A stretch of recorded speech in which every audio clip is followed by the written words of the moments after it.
کی باتوں کی ہر معنی کو آپ نہیں سمجھ سکتے، بس آپ کے لیے حکم ہے کہ وہ جو کہیں اس پر آپ عمل کریں، اس میں راز پوشیدہ ہیں، اس میں حکمتیں چھپی ہوئی ہیں۔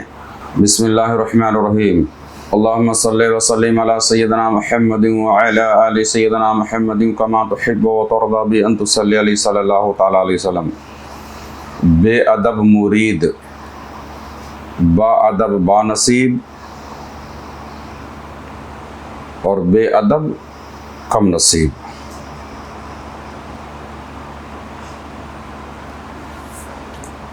راہ سلوک کے اندر ادب سے زیادہ فائدے مند کوئی بھی عمل نہیں ہے۔ راہ سلوک میں ادب سے زیادہ فائدہ دینے والا عمل کچھ بھی نہیں،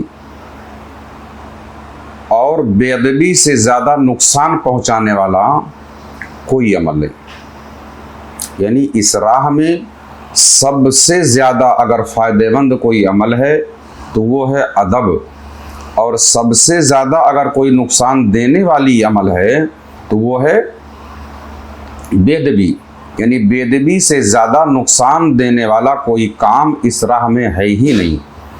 راہ سلوک میں سب سے زیادہ قیمتی سامان اگر کچھ ہے تو اس کا نام ہے ادب۔ ادب سے سالک کے مرتبے کا اندازہ کیا جا سکتا ہے، یعنی جس کے اندر جتنا ہی زیادہ ادب ہوگا وہ اتنے ہی زیادہ بلند مرتبہ ہوگا۔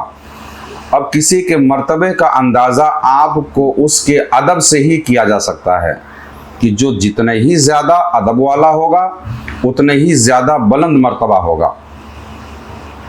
یعنی اس راہ میں سب سے زیادہ اگر کوئی قیمتی اعمال میں سے سب سے زیادہ قیمتی کوئی عمل ہے، سب سے زیادہ فائدے مند کوئی عمل ہے تو وہ ہے ادب، اور سب سے زیادہ اگر کچھ نقصان پہنچانے والا عمل ہے تو وہ ہے بے ادبی۔ بے ادبی سے سالک کے پرواز کے پر جل جاتے ہیں، اسی لیے راہ سلوک کے اندر سب سے پہلا عمل جو سکھایا جاتا ہے وہ ہے بارگاہ کے آداب۔ بغیر ادب کے بندے کا کوئی عمل بھی بارگاہ الہی میں مقبول ہونے کے لیے مشکل ہے، کہ کوئی بھی عمل کے اندر اگر ادب شامل نہ ہو تو بندہ کسی بھی دربار میں کامیاب نہیں ہو سکتا ہے، دنیا کے بھی کسی دربار میں کامیاب نہیں ہو سکتا ہے، تو بارگاہ الہی ہے۔ جس کے اندر جتنے ہی زیادہ ادب ہوگا وہ اتنے ہی زیادہ بلند مرتبہ ہوگا۔ لہذا مبتدی کو چاہیے، مبتدی کہتے ہیں راہ سلوک کے اندر نئے آ کر کے سیکھنے والے کو، جو ابتدائی تعلیم ابھی حاصل کر رہا ہو تصوف کو، کہ مبتدی کو چاہیے کہ اپنی ذات کو، اپنے آپ کو اپنے پیر کے سپرد کر دے، ان کے احکام کے حوالے کر دے۔ مبتدی کو چاہیے کہ اپنی ذات کو احکام پیر کے سپرد کر دے، یعنی خود کو ویسے ہی ڈھال لے جیسے کہ پیر کا حکم ہو۔ بات سمجھ آئی؟ یعنی مبتدی کو چاہیے کہ احکام پیر کے سپرد کر دے، اور سپرد کر کے خود کو اپنے پیر کے حوالے کر دے۔ زبان سے تو کہہ دو کہ سب جو آپ کہو گے حضرت وہی ہوگا، باقی عمل کے اندر ایسی کوئی چیز نہیں ہوگی، تو آپ اپنے شیخ سے کچھ بھی فائدہ حاصل نہیں کر سکتے ہو جب تک کہ اپنے آپ کو ان کے احکام کے سپرد نہ کرو گے۔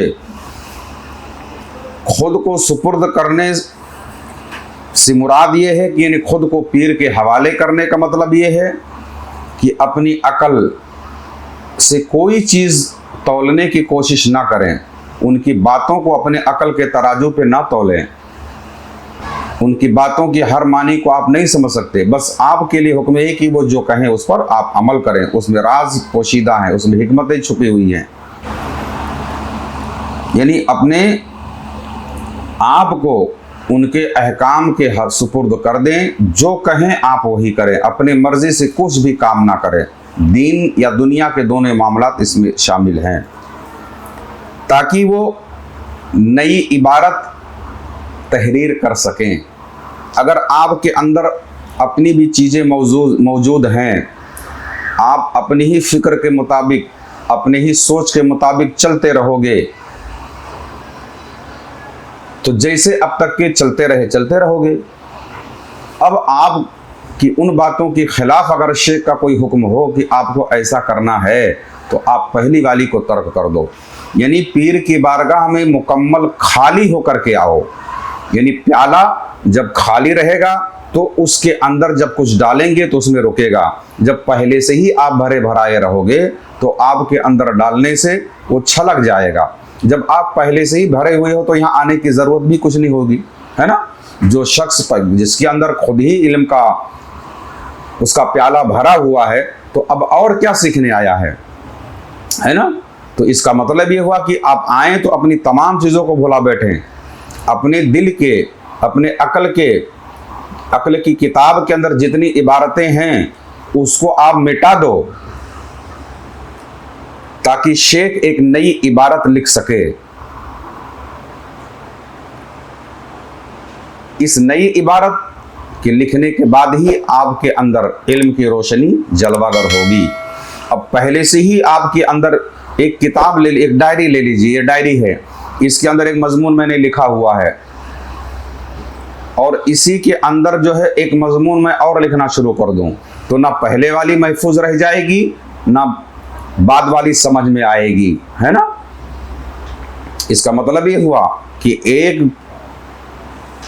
پیج پر ایک ہی مضمون لکھا جا سکتا ہے نا۔ ایک کتاب کے اندر، ایک صفحہ کے اندر ایک ہی مضمون لکھا جائے گا، ایک کتاب کے اندر کئی مضمون کی گنجائش نہیں ہوتی ہے۔ تو آپ کے اندر جتنی عبارتیں اس کو مٹا دو، ہے نا، تاکہ وہ نئی تحریر کریں۔ اور یاد رہے کہ جس ڈائری میں پہلے سے، جیسے ہم نے مثال دیا کہ پہلے سے کوئی چیز اگر لکھی ہوئی ہے تو اس میں نئی لکھیں گے تو نہ پہلی والی سمجھ میں آئے گی نہ نئی والی سمجھ آئے گی۔ اسی لیے اس عبارت کو سمجھنے کے لیے پہلے والے علم کی عبارت کو آپ کو مٹانا پڑے گا۔ پہلے والی کو مٹا دو تاکہ جو کچھ لکھا جائے اس کے اندر ہدایت کی روشنی ظاہر ہو اور اس کا نور ظاہر ہو، جس سے آپ کا باطن روشن ہو جائے۔ یاد رکھیں، مشائخین کی بارگاہ میں، خاص طور پہ جس سے آپ بیعت ہیں ان کی بارگاہ میں جب جائیں تو مکمل خالی بن کر جائیں، ہے نا۔ بہت سارے لوگوں کی عادتیں ہوتی ہیں زیادہ بولنے کی، سنانے کی، سننے کی نہیں۔ اب پیر کی بارگاہ میں بھی گئے تو وہاں بھی بک بک کرتے ہیں، تو وہ کچھ سننے کے بجائے، کچھ سیکھنے کے بجائے یہ سکھانے کی ان کے اندر عادت پڑ جاتی ہے۔ تو وہاں جائیں تو بقدر ضرورت سوال کریں اور ان سے کچھ ادب سے سیکھنے کی، اور سب سے زیادہ کچھ سیکھنے کی اگر ضرورت ہے تو وہ ہے ادب۔ خواجہ جنون مصری رضی اللہ تعالیٰ عنہ فرماتے ہیں کہ جب مرید آداب سے باہر ہو جاتا ہے، جب مرید، خواجہ جنون مصری رضی اللہ عنہ فرماتے ہیں کہ جب سالک مرید آداب سے باہر ہو جاتا ہے تو چاہے جہاں جائے وہ خالی ہی لوٹا دیا جائے گا۔ اگر اس کے اندر آداب نہیں ہوں گے تو جہاں بھی جائے گا وہ لوٹا ہی دیا جائے گا، کیونکہ ترقی صرف اور صرف ادب سے ہوتی ہے۔ ترقی، اس راہ میں عروج، اس راہ کی پرواز صرف اور صرف جو ہے وہ ادب سے ہوتی ہے۔ جب ادب ہی نہ رہا تو ترقی کہاں سے رہے گی، ہے نا۔ جب اس راہ کی ترقی ہی ادب سے ہے تو اب چاہے بے ادب بن کر کے جس بھی در کو جاؤ گے خالی لوٹا دیا جاؤ گے۔ اور پیر کا کام سب سے پہلا یہ ہے کہ آداب وہ سکھائیں، اور آپ کا بھی کام ہے کہ سب سے زیادہ، یعنی ادب، جتنی بھی کتب تصوف آپ پڑھیں گے یا مطالعہ کریں گے یا صوفیہ کی بارگاہ میں جائیں گے تو سب سے زیادہ فوکس، سب سے زیادہ زور اور سب سے زیادہ توجہ اگر کسی چیز پہ دی جاتی ہے تو وہ آداب پر، ہے نا، کیونکہ ادب کے بغیر ترقی نہیں ہے۔ اب ایک پیر کی بارگاہ میں ہیں، اس نے تھوڑی سی سختی کیا، اب آپ یہاں سے نکل گئے، آداب نہیں سیکھ پائے، یہ آداب کے معاملے میں انہوں نے آداب سکھانا چاہا، آپ یہاں سے نکلے کہیں اور چلے گئے، یا اور کسی اپنے نفس کی شرارت کی وجہ سے اس در سے اس در کو بدل گئے، تو جہاں بھی جاؤ گے خالی ہی لوٹا دیے جاؤ گے، ہے نا۔ کیونکہ اس راہ کی ترقی صرف ادب سے ہے، اور جب ادب ہی نہ رہا تو در در بھٹکتے رہو، کہیں سے کچھ بھی نہ ملے گا، جہاں بھی جاؤ گے خالی جیب ہی آؤ گے۔ ترقی صرف اور صرف ادب سے ہوتی ہے، جب ادب ہی نہ رہا تو ترقی نہ رہی، جہاں بھی جاؤ گے پلٹا دیے جاؤ گے۔ مگر اب اس دور کا حال یہ ہے کہ نہ تو لوگ ادب کے لیے مرید ہوتے ہیں، نہ راہ سلوک کی منزلیں طے کرنے کے لیے مرید ہوتے ہیں۔ اب اس دور کا ایک ماحول ایسا بنا ہوا ہے کہ لوگ مرید ہوتے بھی ہیں تو طلب دنیا کے لیے، طلب مولا کے لیے نہیں۔ یعنی شیخ طریقت کی بارگاہ میں اگر آئے بھی تو یہاں بھی یہ دنیا ان کا پیچھا نہیں چھوڑتی ہے نا۔ اب ایک آدمی آیا اس مقصد کے لیے مرید ہوا کہ بڑے حضرت ہیں، عامل ہیں، کامل ہیں، صوفی ہیں، ہے نا، ان سے مرید ہو جاؤں گا تو ہم دنیا کی بہت ساری دولت ہمارے پاس آ جائے گی، ہے نا۔ آپ کی نیت یہ ہے، طلب دنیا کے طلب کے لیے آپ آئے تو آپ حاصل کیا کرو گے، ہے نا۔ اب جہاں آپ کی فکر یہ ہے کہ کوئی پیر ایسا ملے جو ہاتھ اٹھا دے تو کیا نام ہے خزانہ آپ کے ہاتھ لگ جائے، ہے نا، تو اب پیر بھی تو کو بھی خزانہ ہی چاہیے۔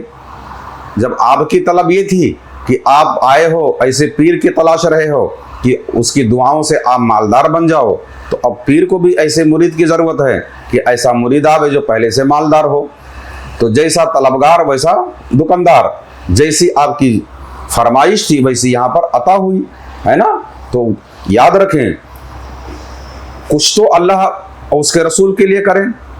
اب مرید بھی ہو رہے ہیں تو طلب دنیا کے لیے، پیر کی بارگاہ میں آ بھی رہے ہیں تو دنیا تک مانگنے کے لیے، ہے نا۔ دنیا مانگنے کے لیے، دنیا کمانے کے لیے اسباب دنیا کے بہت سارے سامان موجود ہیں، وہاں پر آپ کو اس کو استعمال کرنے لینا چاہیے۔ اب اس دور کے اندر حقیقی معنوں میں کوئی مرید ہوتا ہی نہیں ہے۔ اگر دیکھا جائے باریکی سے جس کو حقیقی مرید کہتے ہیں تو اس ڈپارٹ میں کوئی مرید ہو ہی نہیں پا رہا ہے، مقصد ہی نہیں سمجھ پا رہا ہے کہ ہمیں مرید ہونا کیوں چاہیے، طلب مولا کے لیے ہم کو مرید ہونا چاہیے کہ نہیں ہونا چاہیے۔ وہ بیچارہ جانتا ہی نہیں مرید کیوں ہوا جاتا، وہ بھی نہیں جان رہا ہے، وہ ہے نا۔ وہ سمجھتا ہے کہ ایک مرتبہ مل لیے اسٹیج پہ مرید ہو گئے اور دوبارہ پھر جب ملنے کے دیکھا جائے گا۔ تو پیر کیا ہی اس لیے جاتا ہے، پیر کی بارگاہ میں جایا ہی اس لیے جاتا ہے تاکہ آپ راہ سلوک پہ چل سکو، آپ کو سلوک کی تعلیم دیا جائے، تعلیم تصوف دیا جائے، اور جس کی شروعات ادب سے ہوتی ہے۔ یاد رکھیں کہ ادنا سی بے ادبی سے، ہے نا، اجازیل سے ایک بے ادبی ہوئی، پوری زندگی کی ساری عبادتیں اس کی تباہ و برباد ہو گئی، ہے نا۔ ایک آدمی پوری زندگی کیا نام ہے عبادت کرتا رہے مگر اخیر میں بے ادبی اسے ظاہر ہو جائے، ایک بے ادبی سے تمام عبادتیں اس کی بیکار ہو جاتی ہیں، ہے نا۔ تو یاد رکھیں ادب کے بغیر کوئی عمل قبول نہیں ہے۔ ادب اگر نہیں ہوگا تو کوئی عروج آپ کو نہیں ملے گا۔ ادب ہی جو ہے آپ کے ترقی کا راز ادب میں ہی چھپا ہوا ہے۔ اس لیے اللہ کی بارگاہ میں دعا ہے مولا کریم خاص طور پہ وہ لوگ جو راہ سلوک سے جڑے ہوئے ہیں، مولا کریم تمام طرح کے آداب طریقت ان کو سیکھنے کی توفیق عطا فرمائے اور ایک ایک آداب پر عمل کرنے کی توفیق دے۔ آمین ثم آمین برحمتی کا یا ارحم الراحمین۔ اگر آپ بھی کچھ روحانی خدمت کرنا چاہتے ہیں تو اس چینل کو سبسکرائب کریں اور اس کا لنک بھی شیئر کریں۔